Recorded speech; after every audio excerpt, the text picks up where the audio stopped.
Welcome to Taking Care of Lady Business, where we put the business back in lady business. Hosted by Jennifer Justice, founder and CEO of the Justice Department, a management strategy and law firm that works with female and woke male entrepreneurs, executives, talent, brands, and creatives to build and maximize their wealth, focusing in the areas of tech, consumer product, finance, media, entertainment, and fashion. Jennifer interviews entrepreneurial women who have done it all, who will be sharing their secrets on all things business, especially as a woman. These highly successful women will share strategies and insights, including what not to do and what it takes to win. And now, here's your host, Jennifer Justice. Hi, everyone. Welcome to this episode of Taking Care of Lady Business. I'm Jennifer Justice. Today, we have on the pod Betsy Morgan. She is the co-founder of Magnet Companies, and she's also a board member of TripAdvisor, which I think we've all used 1 or 100 times. And I've been trying to have Betsy on here for quite some time, so I'm very excited that you're here today. Hi, Betsy. Hi, JJ. Thank you for having me. You're welcome. Thank you for actually coming on and making the time. I know you're super busy. She also is, Magnet Companies is an investor in Dear Media. So, I feel like a lot of pressure to be really good today. You're going to be fabulous. You're going to be fabulous. So let's start by, what is Magnet Companies?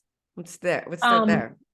That's a great place to start. I have 2 business partners based in Los Angeles. I'm based in New York. We have been together as a group for 6 years now. That's right. Yeah, 6 years. And we are operators and investors. So we are backed by middle market private equity. And we have bought and built companies. We have 3 companies actively in our portfolio right now. One of them is Dear Media. That's an investment that we made right before COVID, an audio podcasting company that we adore that has grown like a crazy, crazy weed in the pandemic, servicing mostly women, about 70 podcasts in the family and in the network. The most prominent podcaster, sort of one of the longest running podcasts, is The Skinny Confidential that Lauren and Michael do and run, which is a fantastic podcast. We also have built a beauty business from the ground up that has an interesting story as of last night, which I'll share. And that is called That Beauty Business. It's a fake eyelash business is our kind of first big product. We launched that in COVID with Jenna Lyons. And everyone remembers Jenna Lyons as the former creative director at J.Crew, Mickey Drexler's right-hand person. She is a fantastic human being and a fantastic curator. And she has helped us make a really beautiful lash that we sell online, so DTC, and also in about 800 doors in Target. The fun fact about Jenna is that last night she was on Jimmy Kimmel and she put lashes on Jimmy, and our lashes on Jimmy, and they looked absolutely fabulous. So that's blowing up on Instagram right now. And the reason that Jenna was on Jimmy Kimmel was in part to talk about our eyelash business, but also because she is part of this season's Real Housewives of New York, and that show will debut in June, and they're taping it now. Wait, what? And what's the name of that company? And that company is called Love Scene, Loveseen. So Amazing. Check it out online. Our third company, and actually the company that I'm probably spending the most amount of time on currently, is a women in sport company called Togethxr. And the last E in Together is replaced with an X. So it's Together with a funky spelling. We started that company it's just about 2 years old, launched just about 2 years ago. The impetus to start that women in sport content company to showcase stories of female professional athletes was Alex Morgan, who's one of our business partners. Alex, as everyone knows, is a fantastic soccer/football player, depending on what country you're in. And other partners, other athletes, Olympic athletes in that company include Sue Bird, the basketball player who just retired, Simone Manuel, who's an African-American Olympic medalist swimmer, and Chloe Kim, who's an Asian American snowboarder with 2 gold medals under her belt. So super, super diverse founding athletes team, really amazing team of content creators showcasing professional content from, and the personalities of a lot of athletes across lots and lots and lots of different sports. We define sports really broadly, and showcasing some amateur athletes too. We've done a great series with Tom Brady's niece, Maya Brady, who's a softball player at, I believe, UCLA, and totally, totally crushing it. And we believe we built that business, JJ, to really kind of think about what else we could be doing for women in sport. I mean, it is in so many ways, in so many categories, undermonetized, underexposed. The media rights in women's sports are a tiny fraction of the men's media rights. And look, we get, female athletes represent half of the athletes in this country, and we get 4% of the airtime. So you and I could talk all day long about the money that's being made in male sports and the money that should be made in female sports, which in a lot of ways is just as exciting and just as compelling and has even cooler personalities than the guys. So those are the 3 companies. So is Magnet companies like private equity? You build things from the ground up. 2 out of the 3 companies, and a third, Dear Media, was you an investment. Invested. Right. And so what, you get money from other people, LPs, they put it in, and then, okay. So we have one benefactor.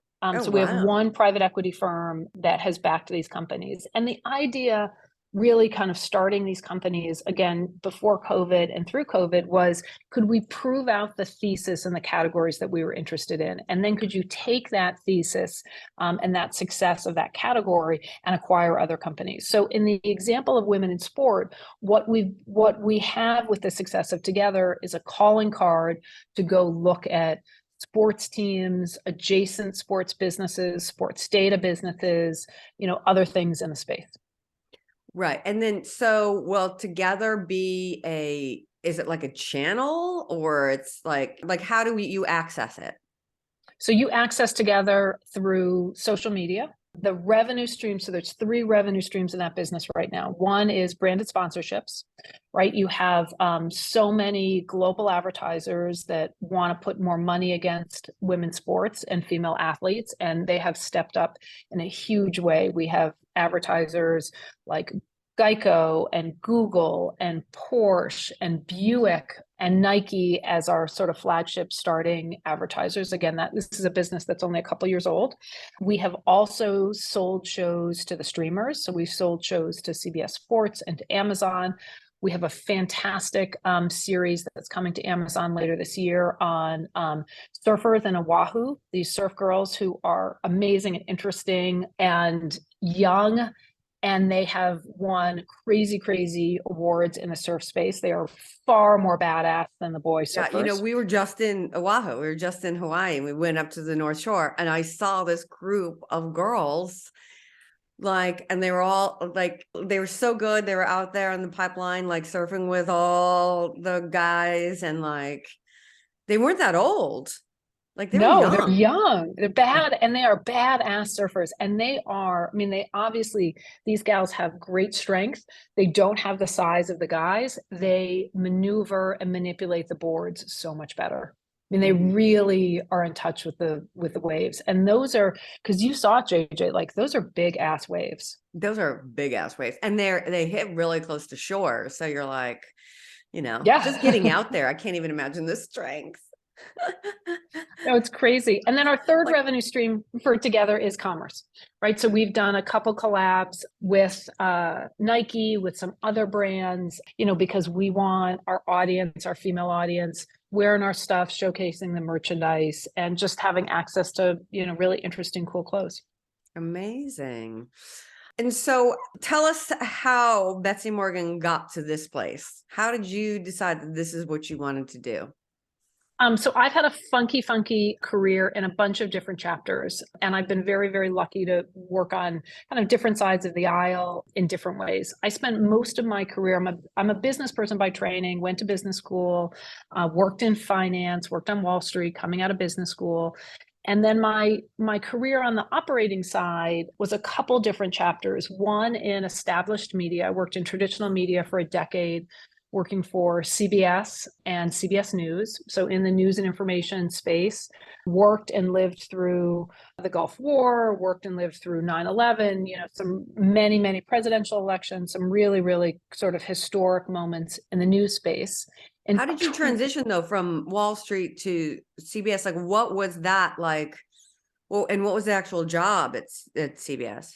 Yeah, it's a great question. So I went into banking coming out of business school because it was really the only job I could get, because at that time in the world of entertainment, people hired lawyers. They didn't hire business people. So nobody wanted me at Disney or any of those other places. It's obviously changed. This was a long time ago. But I did have really good finance skills. So I knew that if I could showcase those finance skills, I would get to an operating company from an investment bank. And I was a lousy investment banker, frankly. And it was not a career. That was not a place I wanted to stay. So I leveraged my investment banking experience to get a job at an operating company, kind of in a finance business capacity. But I knew at that operating company, I wanted to run a business division, that I wanted to be an operator, be a leader, be a manager, oversee content. And I was able to do that at CBS super successfully. I had a very large group of people that worked for me at CBS News. We built some tremendous digital assets. We launched a number of different news shows. It was a super great time to be there in broadcast news. The hard thing about legacy media is that it's legacy media, and it's always going to protect its brand. It's always going to protect the analog business more than the digital business. And none of the folks there wanted to break enough rules. I wanted to break so much glass. And so at the 10-year mark, I kind of had a midlife crisis. I was like, I don't think I can do this anymore. I can't break enough glass. I'm not going to change. The system is so much bigger than me in so many different ways, and I'm not going to be able to change the system. So I left in 2007. And as an aside, I've represented a few people at CBS, and I remember I was talking to the talent person, and they had like 10 people celebrating a 50-year anniversary working at CBS. And I was like, is that a good thing? Like, it's great that people could work there for 50 years, but a lot has changed in 50 years. So I'm like, it just goes to show you, that was just that month. Okay. They had a ton of people. And I'm like, it just goes to show you how little they were adapting with the times, me. Totally. And it hasn't changed. It's still, it's why they call it the establishment, right? Yeah. So in 2007, I did something very, what was sort of radical at the time. And all my bosses, including Leslie Moonves, who was still at CBS at the time, said I was nuts and that I was ruining my career to leave CBS to go be the first CEO of the Huffington Post. Amazing. So, which was amazing and fun. Ariana was a tremendous business partner, and, kind of two women, one on the journalism creative side and another on the business side. And that was me leading that business, which was at its inception, kind of a ragtag group of people that wanted to break a lot of glass, young people that wanted to break a lot of glass and do different things in the news and information space and push the envelope. And, we really set the place on fire in a good way. So that was super fun. Ariana was a terrific business partner. I actually just saw her last weekend, and she looks as fantastic today as she did, 15 years ago when we worked together. She really is a force of nature. And that was, HuffPost had a fantastic meteoric rise and then a sell to AOL in 2011. And at that time, what I really missed, JJ, in the space was I missed being in the video space. I mean, HuffPost did a little bit of video once they were part of AOL with HuffPost Live. I wasn't there for that, but it was really mostly sort of a text-based business, and that's where it's always had its greatest success, not on the video side. And I missed video, and I missed television. Digital video was kind of just getting started, and the streamers, Netflix was in existence, but the streamers as we know it weren't in existence. So I decided to go, not for political reasons, but purely for business reasons, to the other side of the political spectrum and join Glenn Beck at a company called The Blaze. as he was developing his over-the-top OTT subscription business. And that was interesting to me because I hadn't worked in subscription before. It was interesting to me because everybody said that his audience, he was leaving Fox News at the time, was never going to be digitally native and watch him on the computer, which of course they all did. It was not that hard to figure out how to get a subscription and watch this new network on other devices. And we built a very, very robust, with the help of Glenn's business partner, Chris Balfe, we built a really, really robust OTT business and really in a lot of ways kind of launched the idea for so many other channels that then followed with subscription businesses. So a real kind of strange group of pioneers in the space, but super, super fun. And what was so for people who don't know, what does OTT stand for? Over the top. So not a cable channel, not something you get as part of your cable package. What's very normal now was not normal then, which was a subscription business. So really back then, the only game in town was Netflix. Hulu then came along, but all the subscription businesses that we buy now, very regularly as consumers, was very, very early in their nascent days back then. Wasn't it, weren't you a little concerned about working for Glenn Beck after Ariana Huffington and like being a woman you're super, obviously supportive of other women, et cetera? So here's what's interesting about Glenn. One, I really wanted a chance to see and understand his audience, which was very, very different than Ariana's audience and very different than the CBS News audience. So there was a high degree of curiosity on my part on kind of what that center right audience looked like. Glenn moved about 6 months into my joining the Blaze. He moved down to Texas to be kind of closer to his audience. It was a great move for him ideologically to really kind of understand his audience in a better way. He was in New York before that. And Glenn and Ariana, in a lot of ways, they met. We actually all had lunch together during my time at the Blaze. They are very much the same person. In that obviously their ideology is very, very different, but they are both passionate people. They're enormously creative. They know how to tell a story. They know how to market themselves. They shared a lot of interesting qualities. They actually got along very well when we all met up together. And Glenn had a lot of women on his team, was very, very supportive of women, had a lot of women on his team before I joined him. And it was it was a sort of great fun experience. I have to say that I was not well received in Texas in sort of the earliest days. They wanted to know, why this girl from the Upper West Side in New York City who had just run the Huffington Post, what she knew about conservative media or the center right. And I didn't know a lot. Right. Mm-hmm. I had come from a very kind of liberal news and information background, both at CBS News and obviously at the HuffPost that was very unapologetically left. But I'm a good listener and I learned and I, really believed in that audience and believed what they were interested in, what they had to say. And, I think we did a really good job for them, in the time that I was there. Right.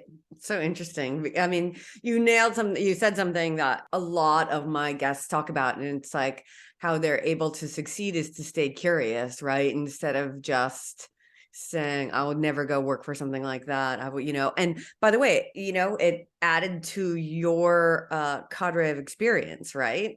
And because you were open-minded and curious about it. I don't know if I could be as open-minded as you. JJ, you've experienced this in your career, which has been long and varied as well.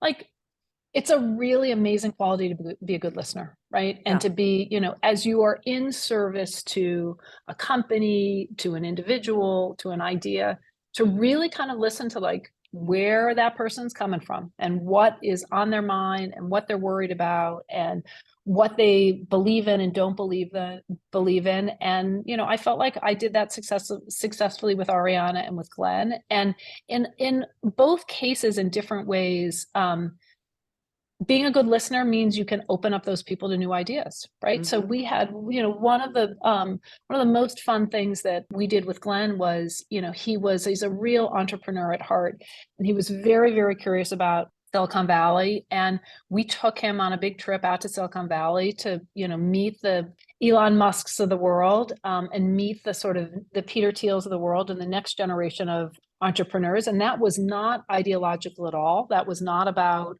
social issues at all or economic issues. It was really just about the value of great entrepreneurship and all the tremendous changes that were happening out west. And Glenn was able to bring a lot of that knowledge back to his audience. And at the end of the day, like, I think we might have sold a couple more Teslas in Dallas from that experience. That's good. All right, so how long were you there? So I was with Glenn until 2015. And then the summer of 2015, as everyone will remember, was the start of the election cycle, right? Really kind of the start of the rise of President Trump. I had lived through so many presidential election cycles, kind of going back to the late 90s. I did not have it in me for another one. I have to say that our team at the Blaze very much had seen kind of firsthand the rise of what would then become the Trump era. We had sort of seen it from our audience. We had seen just a real kind of distrust of mainstream media and a real frustration from that audience, many of whom had voted for Trump over Senator Clinton in 2016. I feel like my work had been done in the news and information space. I'd been in that space for 15, 16 years. I had done great work. I had seen the rise of the digital revolution. I had built 2 digital native companies. I was done being, in the news space. I also had a pretty big task when I came back to New York. I'd never left my home in New York, and my daughter goes to school here, and my husband works here. But I commuted to Dallas very, very frequently for those 4 years. And kind of coming back to New York and settling back in New York, I had a little bit of penance to do. There were a lot of people that I lost as colleagues because of my choice to go work on the other side of the ideological aisle. And, I wanted to come back to the city and sort of rest and regain some of my friends and some of the trust of people that I loved in the media space. And so I hung out here for, a couple of years before finding my 2 business partners and starting Magna. Wow, that's so interesting. Like, some people were like, I'm not your friend anymore because you're going to work there. Oh, totally. Yeah. And I think, JJ, I feel like there are other people that have had very, very similar experiences, right? You talk to anyone who's worked in the Bush administration or the Clinton administration or the Trump administration, and then they kind of go back to their places of origin. And you just have to, as a business person and as a human, say, look, I'm the same person that I was, before, and I have a strong set of values and a lot of skills to offer. And New York can be a tough and unforgiving place, but I'm happy to be back in New York and continue to be happy to be a New Yorker. So, but for a while, when I met you, weren't you an executive in residence at Lion I was, Tree? and that was so the kind and good folks at Lion Tree Advisors took me in as an executive in residence for a couple of years. For me, that was a great way to kind of get out of the micro of this sort of digital native, how you build these businesses, kind of day-to-day blocking and tackling, getting subscribers, getting advertisers, and kind of look up into the macro of what was happening in the media and consumer landscape. So it was a fantastic perch for me to help the team at Lion Tree. I think I told you I had been a banker at the beginning of my career. So I knew what that space looked like. I knew how to help them broaden their client base. And they were a really fun group to hang out with for a bunch of years. What does that mean, though, an executive in residence? What does that mean that you do there? So for me, it was a loose title and a loose set of responsibilities. It was an opportunity for me to open my network of both male and female executives to their banking network. So as they thought about, what's interesting is historically investment banks, kind of going back into the 80s and 90s, were very segmented. You were a telecom banker, you were a media banker, you covered cable companies, you covered, you covered broadcast companies, you covered very, very different slices of the sort of public company media pie. That's all broadened in a very spectacular way, probably in the last 5 or 6 years. So Lion Tree was in the process of moving from being a bank, a private small advisory firm that worked on a lot of cable deals, to being a bank that worked on a lot of media deals. And media was much more broadly defined as consumer. So if you look at LionTree's portfolio of clients these days, sure, they include some traditional media companies. They were very involved in the AT&T Discovery deal. They've been very involved in a lot of telecoms deals. They did a Time Warner Charter deal way back when, but they also now do a lot of deals in music. They do a lot of deals in consumer and tech. They've got a B2B business. So as all of that kind of consumer and content blends, they're in the retail space. They've just been a more responsive advisory firm. Yeah, amazing. And so you got to, because we met when I was at Superfly, and we were raising money, and you were like kind of introducing us to other people, and so it's just interesting. I just love for the audience to hear things that you can do in different industries that never knew. Like when I graduated college and they were just sending me on insurance sales or wine distribution, I was like, this is not what I want to do. I didn't know, so I was like, I guess I'll be a lawyer because that's what I see on TV. And there's all these different things that you can do, and your career can take you in all these different ways, as yours has. All right, so let's go back to Magnet and what you're doing now. So how are you growing this? What's the future for Magnet? So Magnet's we're looking at a lot of professional sports teams on the female side. We believe that on the WNBA side and the NWSL side, which is soccer in America, that there are a lot of opportunities to grow asset value. And there are a lot of opportunities to operate these companies better. So if you take just the WNBA as an example, many WNBA teams are still owned by NBA teams, right? So they're the little sister to the big brother team, the big money maker. And from a valuation standpoint, NBA teams have traded in the kind of $3 to $5 billion category, as teams have traded hands over the last few years. The most recent deal, obviously, being the Phoenix Suns trading hands at a valuation, I believe, close to $4 billion. On the WNBA side, which you could argue is as interesting and as compelling as the men. Yes, there is not. We have Sue Bird and the men have LeBron. I think Sue Bird is much more awesome. On the valuation side for the WNBA teams, those teams are valued more like $100 to $200 million. So a huge, huge delta in valuation, a huge delta in team and ticket sales and merchandise sales and media rights. And we really believe, and we're not the only folks in the space doing this, that those women's teams have been underinvested in. And another example I would give on the soccer side is American women soccer players, football and the rest of the world, are among the best in the world, right? World Cup winners, Olympic winners. Our women here are better than many, many, many of the gals in Europe and around the world. Mm-hmm. Yet, our soccer league here is nascent and small. There are 12 teams. They're small. There'll be several expansion teams, being announced over the next 12 months. That league is getting better by the day. They are negotiating new media rights. They're negotiating new sponsorship deals. But there's a long way to go for those women to have the audience and the money and the exposure that MLS has, Major League Soccer has here in the United States, and also that football has globally. Mm-hmm. Amazing. Well, that is, so great to hear for so many different reasons, but it's like, sports is it's always the thing that bonds men together and bring, you know what I mean? And it's like, if you don't play, you watch or you manage or whatever it is. And, I think it's such a great bonding experience and a way to learn how to really play on a team in general, in your life. You understand strengths and weaknesses and how you can participate no matter what, even if it's a fan.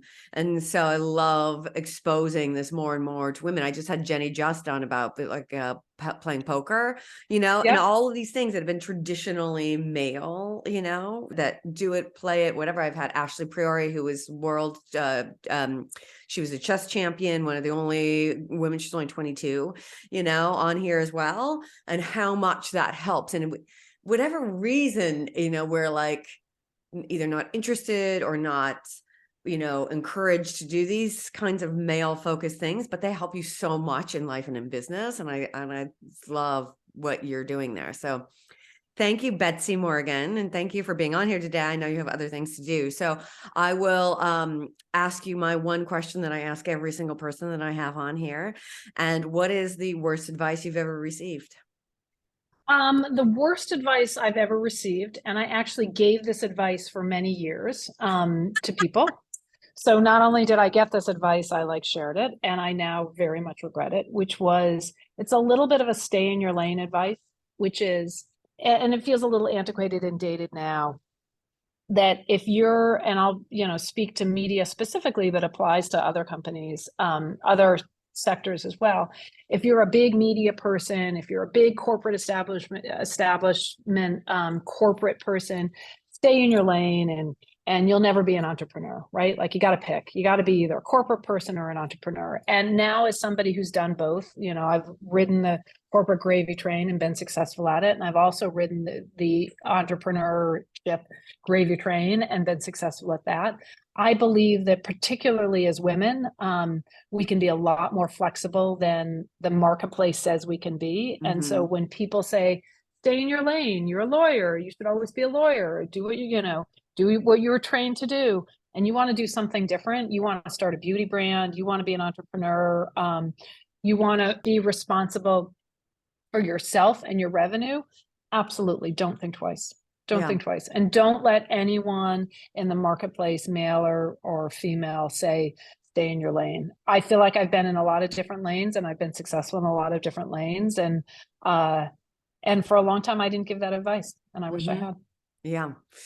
No, that's very true. I mean, if I stayed in my lane, I'd be miserable and less successful, for sure. Yep. You know exactly. what I mean? And for women, it's a lot more flexibility that we want, to do your own thing. What people don't realize is they think if, you make $250,000 in a corporate situation and $250,000 as an entrepreneur, you're taking home a lot more money. Yep.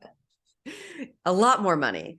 And when you're an entrepreneur, the way taxes work, and, just even looking those kinds of benefits up and really understanding that is so helpful in making a decision of what you want to do.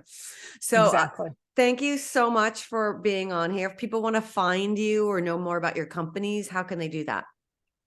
So they can email me at Betsy@magnetcompanies. So magnetcompanies plural.com. And do you guys have a website with all your different companies on it or anything? We do.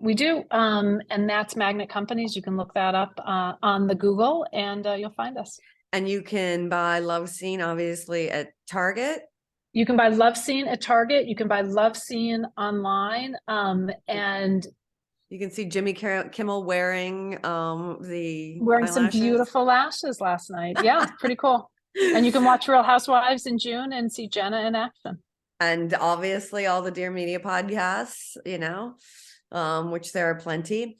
Thank you so much for coming on. I'm so excited for everyone to hear your story. You're the first one I've had on that has been curious enough to go to the other side of, media with Glenn Beck.